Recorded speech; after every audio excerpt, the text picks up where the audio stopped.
Hello and welcome back to another episode of LMS Cast. I'm joined by a special guest. Her name is Barbara Thomason.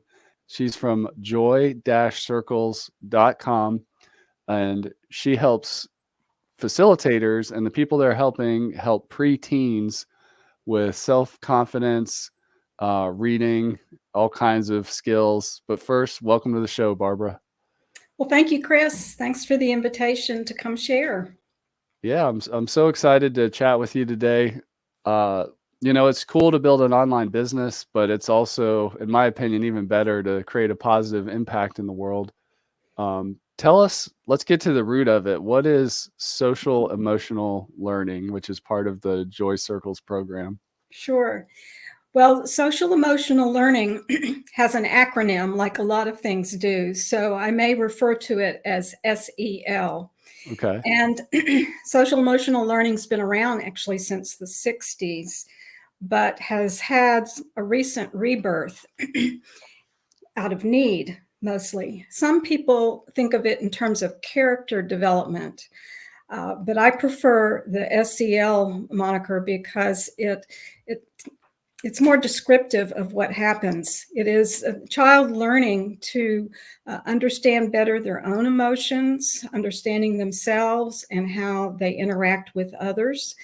It helps them as they move into those very special developmental stages and how they interact with the wider world. So it essentially better prepares them for the world of work, world of relationships.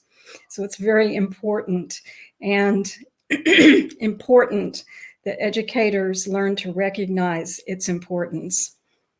So what happens, I like to keep it positive, but what happens when there's, stunted development in social emotional learning? Like how does it kind of play out and create challenges in a child's life?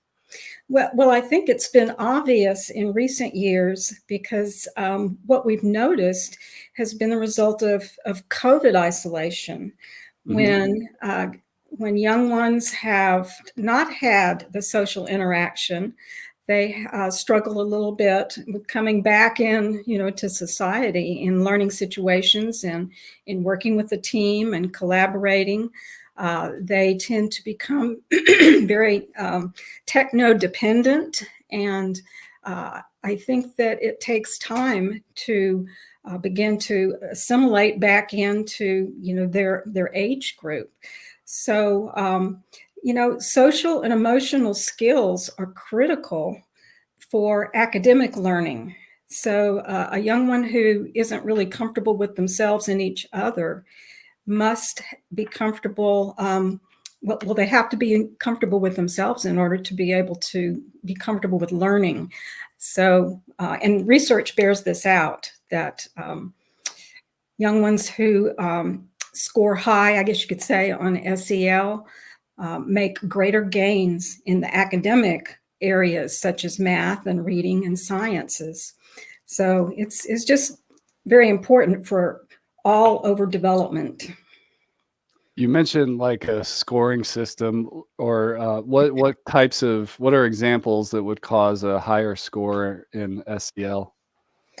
Well, I'll speak to a specific series of studies. There was a Dr. Gerlach, and some of his research has been most cited. And what he found is, of course, there were certain gains after social emotional learning. I think he looked at several hundred SEL programs of different types. And of course, the children that were exposed to SEL learning as opposed to control groups certainly saw gains in social emotional learning parameters. But what they didn't expect, but they did see, was an 11% increase in academic gains. So that was rather amazing and a wonderful finding, because what that communicates to educators is that it is worthwhile to spend instructional time on social emotional learning, because it's a wonderful expenditure of time with a payout at the end for academia. Awesome. I love the name Joy Circles. Tell us about the name and the circles. Well, that was both inspiration and I guess you could say a little bit of science too. There are a couple of researchers, and of course their names have escaped me, but I have their book on the shelf that produced programming called the Circle Way. And they have programs around the world that are a lot of them for adults. And they have shown how important the circle is, that is, putting people in circles. And of course, they go back to almost prehistoric times to demonstrate how circles are used in adult gatherings, and how when you put people in a circle, everyone is on equal footing. Everyone has a say, everyone is heard. And so this concept was extremely important to me, in that when you enter into the whole process of social emotional learning, it's important that you establish a circle in order for children to build trust with whoever is working with them in facilitation. You might notice that whether it's therapists or school counselors, when they're dealing with a child who may be unregulated or in trauma, they tend to get down on the level of the child. They may kneel down or even sit down eye to eye with the child. It's the same concept with circles. Everyone is seated on the floor, or if, excuse me, if everyone is in a chair, so is the facilitator. So everyone is equal, everyone is heard. There are activities within the program that enable the circle to really be borne out. There's movement to music, so we're doing that in a circle. There are times based on Cliff Derby's program called Heart Talk, where you have a heart and you pass it around the circle, and whoever is holding the heart has the privilege to speak at that moment about their deepest feelings. So that is a use of the circle, as well as, and there are other things, of course, that we do within the circle, but the use of the word circle is very critical. Joy, of course, I think is inherent in the name of the program, because that is, an intended ultimate outcome. It was a perfect marriage of two concepts, really, to create this program. And I have to say, it was somewhat divinely inspired. Awesome. Yeah, I love that. Love the name and the backstory there. You mentioned therapists and perhaps guidance counselors and educators before. Who is the best fit for the Joy Circles Facilitator certification program? Because you're going to the educator, not directly to the student. Who's the best fit? Well, that's a great question, because I think there are personal and skill characteristics that make the best facilitator, not necessarily a job title. So there may be someone without all of those credentials that could be a gifted facilitator. Like a But camp counselor, perhaps. yes, I mean, it could be someone without an advanced degree. It could be someone with an associate's degree. It could be someone with no degree, although that's, I think, a little tougher to establish. But if I were to go into a school district, I would most likely start with guidance counselors, simply because they are most likely to get it most easily, get the concept. The school social worker is most likely to understand this. For the most part, they have had probably 25 to 35 to 50% of the learning that I'm offering in the facilitation program. For them, a lot of it is repeat or review for them. So they are wonderful candidates for this program. Teachers, only if maybe they're in a special situation where they have instructional time to do it, and they have, the skill sets and understanding. But for the most part, they are very focused on the instruction, the area of instruction that they are required to deliver. And they're usually under a lot of stress to deliver it. And that's not a good place to be in order to deliver joy circles and social emotional learning. All right.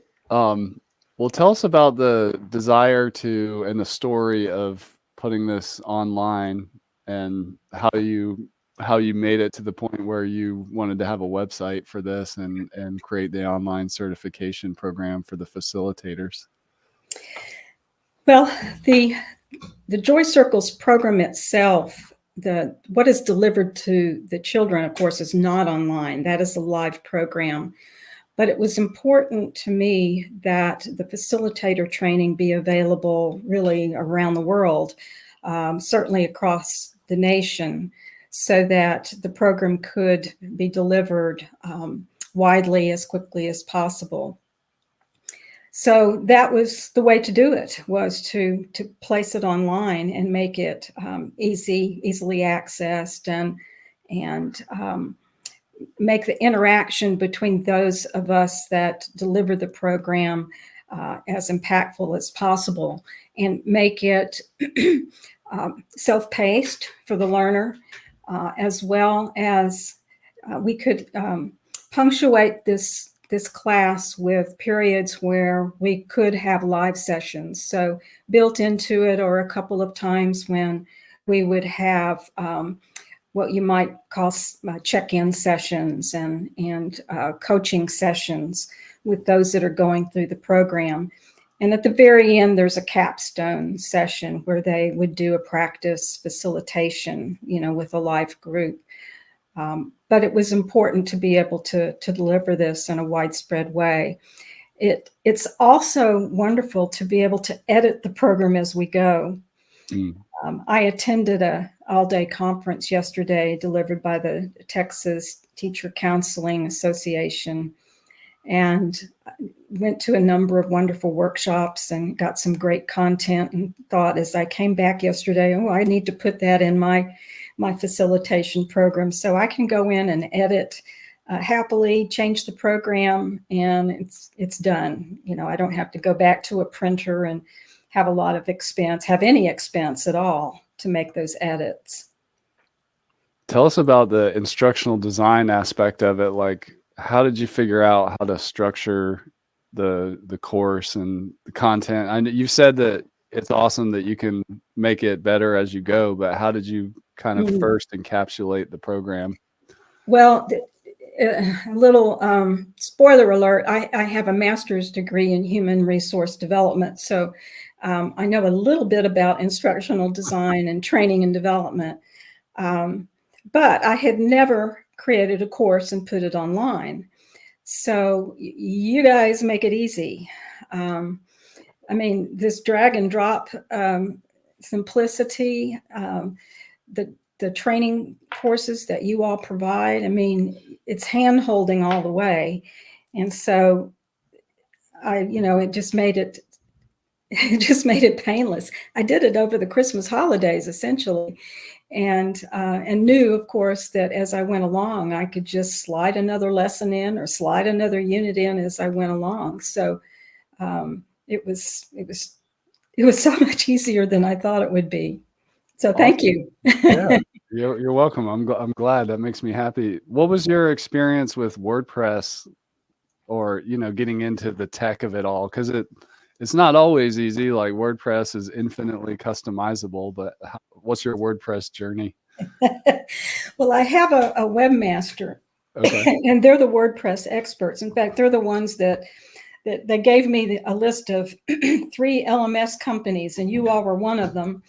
And so I reviewed the 3. I ended up with you all. I'm glad I did. So I always knew that I had sort of a fallback. I could go to my webmaster people and they could save me if I screwed up. But it was, you just appeared on WordPress. It was like, I didn't know it was going to happen. And there you were. So, that's how dumb I was about WordPress. So I just found you there and just started clicking around. I could find what I needed, just by clicking on courses, and it was easy to find. And I found that I didn't mess up my website or anything. So yeah, it was great. That's awesome. Do you remember, you said you were looking at 3 different LMSs. What ultimately led to choosing LifterLMS? I can't remember all that went into the decision. I will tell you that I think it was the support that you provide, certainly the instructional support, the fact that we can call on you any time. I think that you had sort of a special going on. It was around Thanksgiving. That certainly helps. Everybody likes a Good deal. deal. I think you enabled me to try it. I don't think I did. I think I just signed up all the way at the beginning. There were probably other things. I think I liked the look and feel of LifterLMS sites. Certainly, there were good testimonials. There really wasn't any reason not to sign up with you all. And some of the other sites, gave me pause. Okay. Here's a question for you that, we get asked a lot for, and it's one of the reasons we have this podcast. It's kind of outside the scope of the software, but how do you get clients, or how do you get facilitators interested in the program and get the message out there? Well, that's been tough. I mean, I'm a new launch. Yeah. So my best way is, for example, going to a professional conference yesterday. I reach out to school districts one by one and attempt to make appointments either with an instructional leader, whoever's heading up the counselors, and just have that conversation, see where they are in their SEL programming. We talk about who would be ideal facilitators, just that sort of thing. It's just the outreach. I also have an e-newsletter. And so I have a pretty robust list of schools across the state of Texas right now. So reaching out to them through my e-newsletter, which is quarterly. I had an info webinar in January and invited quite a few people to that. So it's just a lot of those ways, that you outreach to your publics. Awesome. Mm-hmm. I call that the ground game. You have to get out there and Pound the pavement. Mm-hmm. Yeah, one conversation at a time. You mentioned checking in with districts on where their SEL programming is. Is it already kind of part of the flow where educational institutions have some kind of social emotional learning mandate or process and flow, or is it sometimes a new thing for a school? This is tough for me to answer because I don't want to be negative. Yeah. It depends on the district. And so it very much depends on the leadership in that district and how flexible they are. Most districts treat social emotional learning like a box to check off. Many social emotional learning programs have placed their student component online. And this is where I'm having a real problem, because while I'm very much in favor of online learning, obviously, I am not in favor of social emotional learning for the children in the younger ages going online, because that seems counterintuitive for a social emotional program. Hard to build a circle online, right? Now, having said that, I met a wonderful program creator, a former professor yesterday, who has a high school program, which is partially online. And I think that's perfectly wonderful. as long as they do have the live component. But I would say that there are many other states that are head and shoulders above my state, the state of Texas. And I'm afraid that we fall far behind. Many of the administrators, superintendents still view social emotional learning as something that steals away from academic instructional time. They're not familiar with Durlach's study and others, and don't realize the importance, especially in this post-COVID time. And I do my best to educate it. I'm just one person, but I'm hoping that over time they will see the benefit of it. Some of the programs that I saw yesterday, especially those that are online, just don't seem to me to be impactful. And they'll say that they're evidence-based, which is the key word in social emotional learning, but they can throw that word around without, necessarily having to prove it. So I think that it just depends on what school district and what state that you're walking into as to how far they have come with social emotional learning.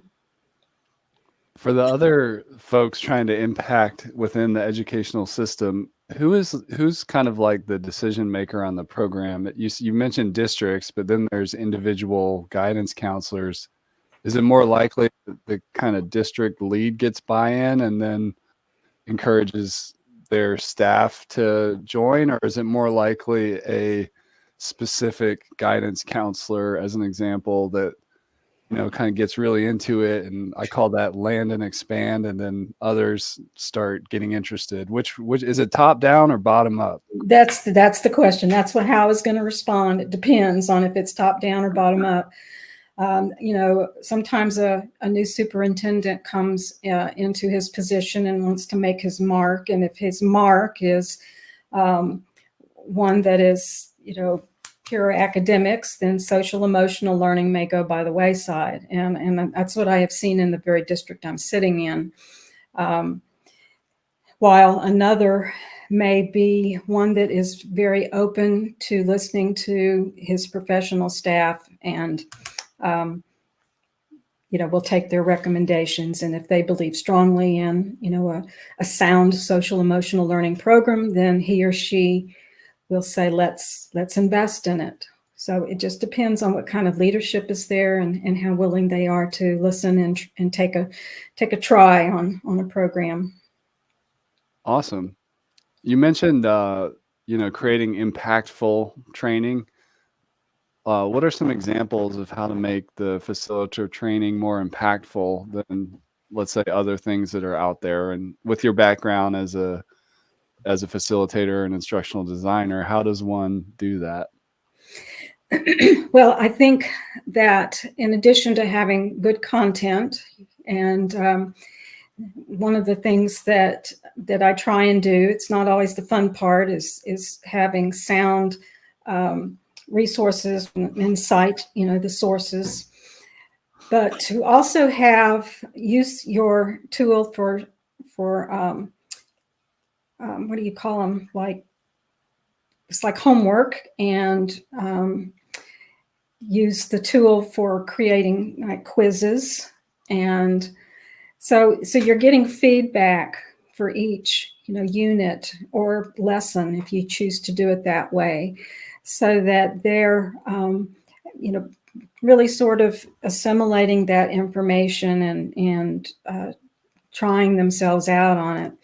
I think too, the more that you can have more interaction during the learning, the better it can be. So an example might be a lesson assignment where they join together with one or two other learners, to work on a project, a group project, or they have to go out and do some research on their own and, report back on that.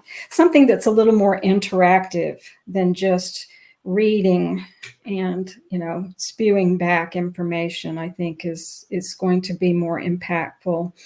Knowing too that the learning is something that is going to make a difference in how they perform on the job.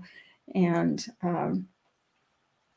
I think just pointing that out throughout the lesson, for example, giving them tools on how to work with the child who may lose control, during a session, and, why they are that way, and, tools that they can use to bring that child back into,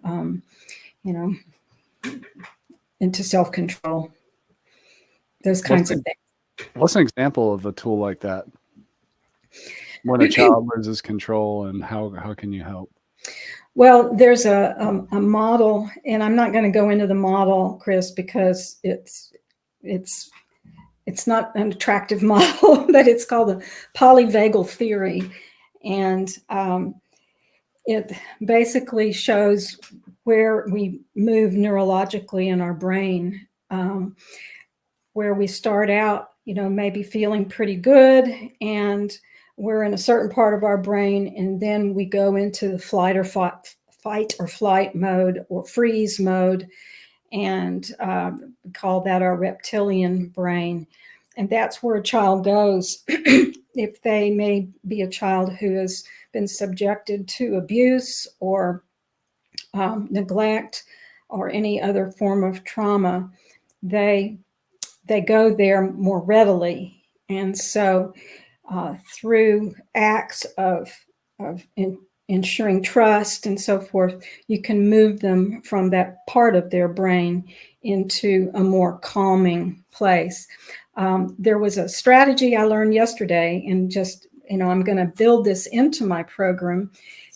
A lot of parents learn how to conduct time out, right?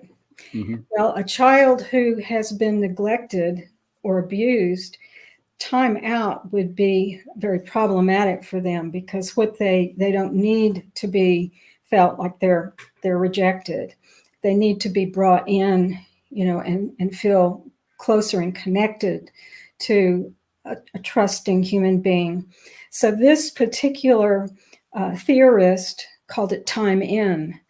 And I just thought it was a beautiful thing. And she demonstrates how she brings the child who has acted out, into a chair fairly close to her. She continues to do her thing, whether it's grading papers or, cleaning up at a sink or whatever, and allows the child to maybe do some art or something, but be thinking about how he or she might have performed that behavior differently. Not, decide what you did wrong, but how might you have done that differently if you had a do-over? And then when you have decided that, when you figured that out, just say, I'm ready. And then when the child says, I'm ready, then get down on their level, eye level, and hear what they have to say. And it says, great, let's try it that way. I mean, and I just thought that was a beautiful strategy to bring maybe a child that is at high emotionality down to a calm level, where they can move from that panic area of their brain to calm thinking, logical area of their brain, and have learning take place. So I just thought that was a beautiful strategy I'd never heard before yesterday. Time in, I love that. Mm-hmm. Where does your passion and motivation come for this subject matter and impact you want to make in the world?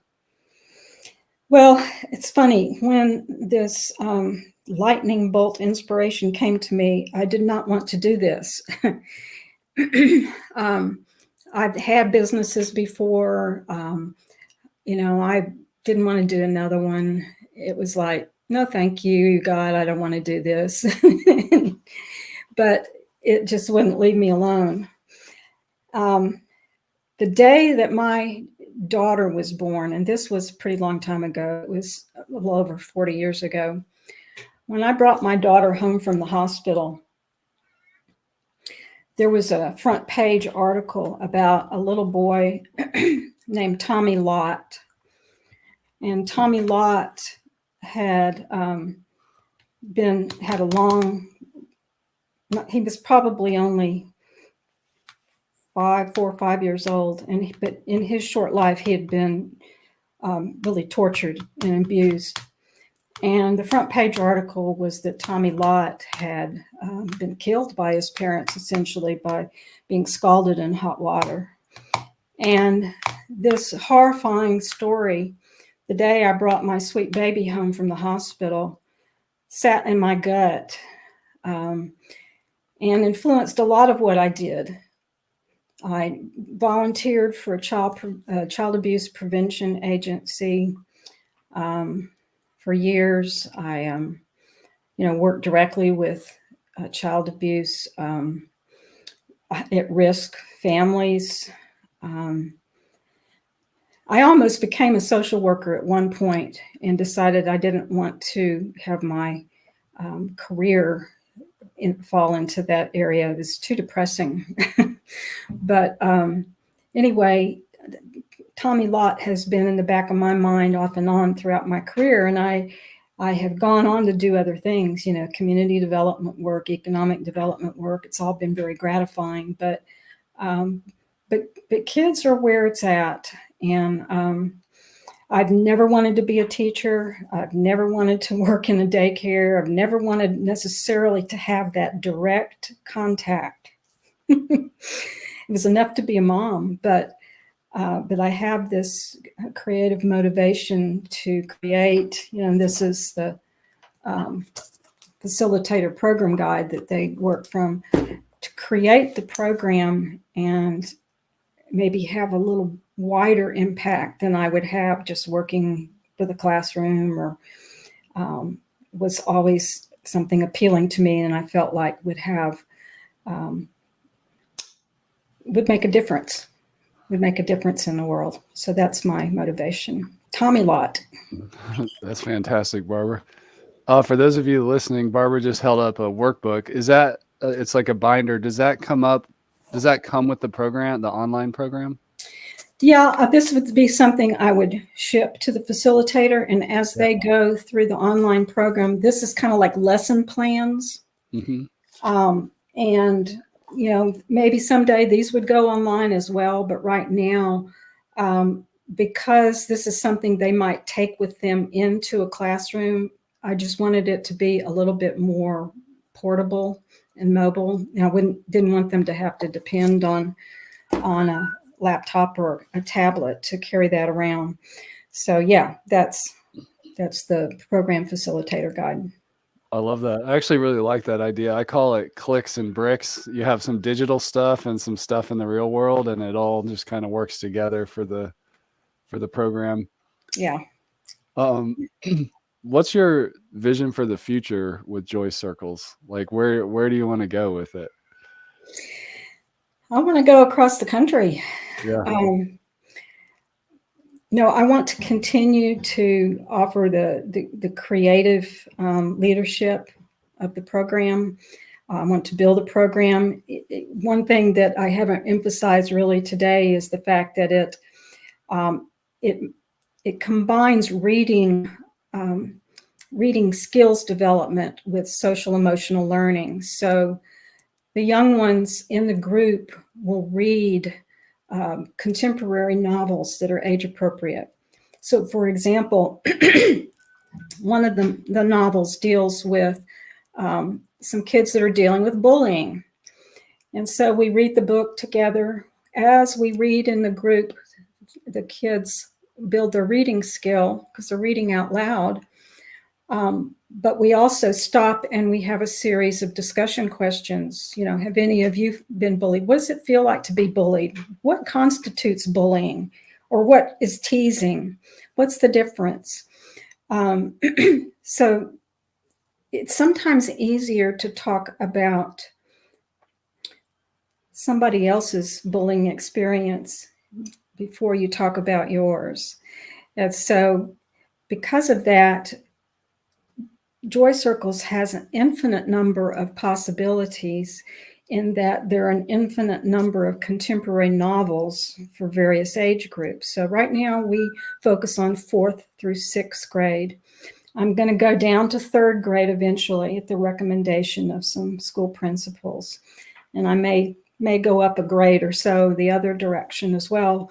And then, of course, create depth in terms of more and more novels that we might introduce into the program. So I could stay very busy in just working with developing the program with the addition of literature, kid lit, as it relates to the different topics of bullying and race and socioeconomic differences and developing friendships and dealing with parents and all of those issues that children in this age group are just exploring and dealing with. So on a micro level, that's where I want to go with it. On the macro level, I do hope to bring other professionals in to help me expand this business and to help it grow. I'd like to see it in schools across the country. And, that's my vision, to make a difference across the country. That's amazing. Switching back to the instructional design hat, if somebody is, working on something similar or tangentially related, I'm just curious, did you create the physical binder of lesson plans first or the online course? And then there's also this reading list. Which comes first, the chicken or the egg? Like, what would you advise somebody? Well, I created the program, the lesson plans first. Okay. But I had in the back of my mind sort of this outline for the facilitator program. So the lesson plans are one thing, but the facilitator training is, why do we use circles? Why do we use models? That's another thing that makes us unique, in that we use graphical and word models. No other program does this. That helps bring concepts to the young ones that will remain in their mind. There's one model, for example, called Sarge, and it's this ugly kind of sergeant graphic. And it is about the type of communication style that you might hear from a sergeant or another kind of authority. But it's necessary in an emergency or a certain situation. So sometimes children have a hard time distinguishing, between what's appropriate and what's inappropriate communication. So this is a kind of communication model that we teach them. And then we talk about other kinds of communication, like iMessages and how to structure an appropriate I statement. I feel concerned when you talk to me in that tone of voice. So all of this is, and there are more models that are in my head that need to be developed as we move into 6th and 7th grade, levels.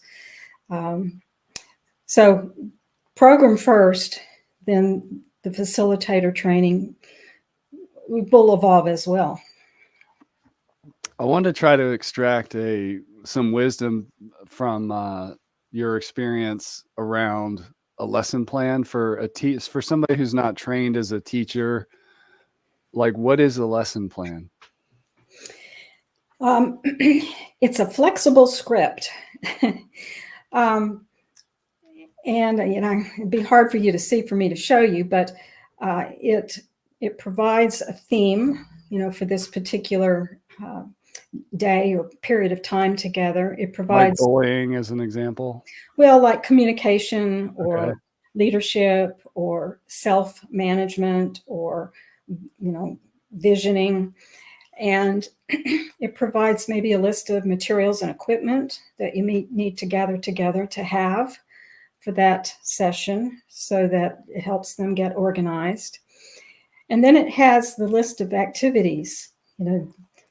You start with movement to music, and Joy Circles has its own recordings of music. We've secured the services of a local musician who has provided a soundtrack for us. So, It's very, upbeat, positive music that he's created for us.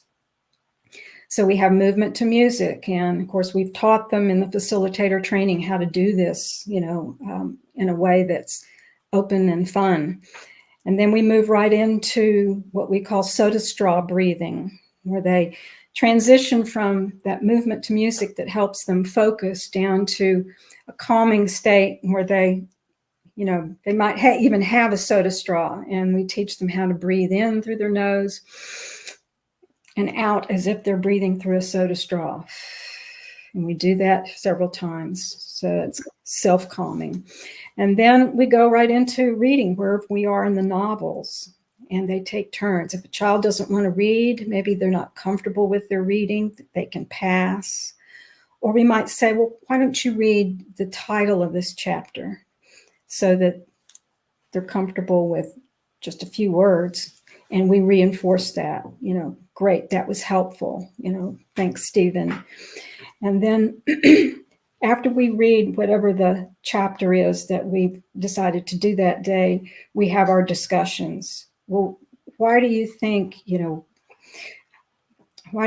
she ran out of the classroom, in that chapter? Have you ever felt like doing that, and why? So we take whatever the action was and bring it down to their personal level.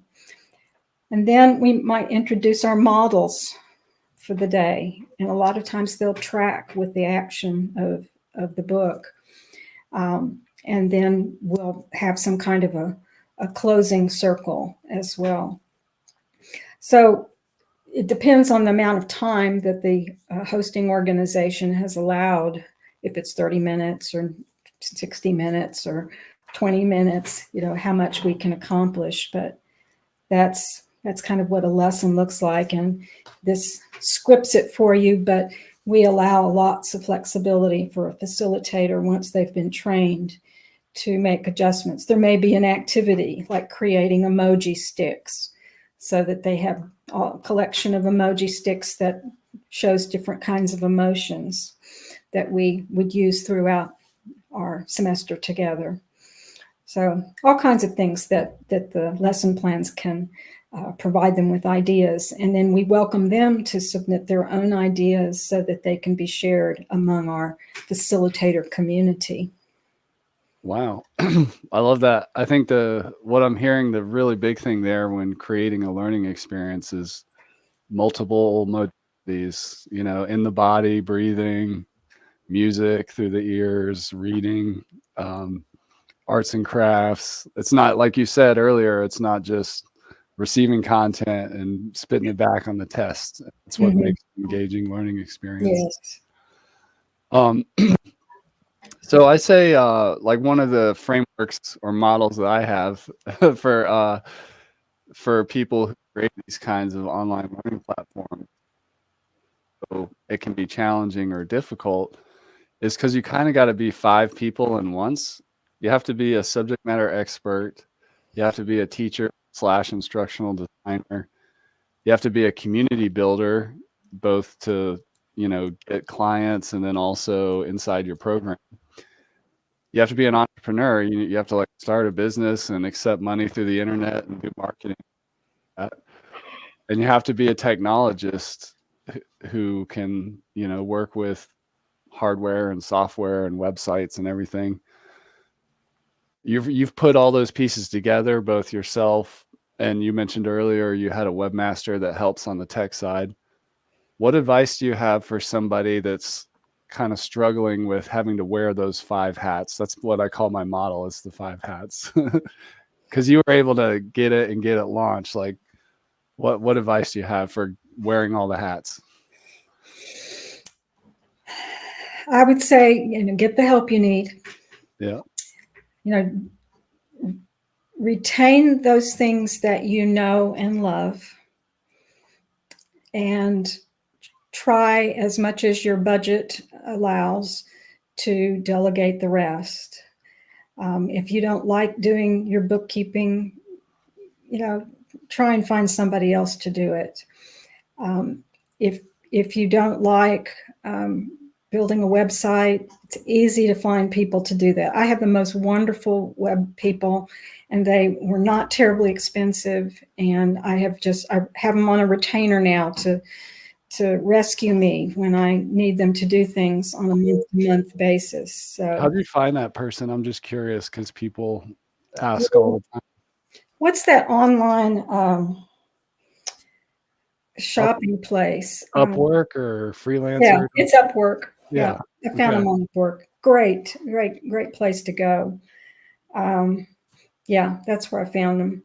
And it wasn't necessarily that they were the lowest price or anything. It was kind of a gut feeling of a good match, and I was right.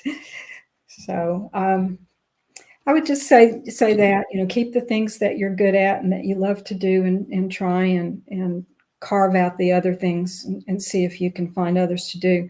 There are things that I really am ready to delegate, but I'm not ready budget-wise. So I've created a job description, and I'm poised and ready to bring somebody else on as quickly as I can when the time is right. But the time isn't quite right. I'm just ready. It sounds like also the having your strong vision, mission, and purpose kind of helps carry you through all those challenges. And what I'm hearing too is the team aspect of it. You even mentioned, like in your vision, to bring in other subject matter experts to add even more value to the platform, which is awesome. Yeah, I look forward to that time. It's also a challenge too. I mean, it gets messier when you bring other people in. Yeah. Well, this has been a great conversation, Barbara. She's at joy-circles.com. What's the best way for people to connect with you, and particularly if somebody's working in education and social work or guidance, what should they do to connect with you more? Well, they can find me through the website. I have an email, bthomason@joy-circles.com.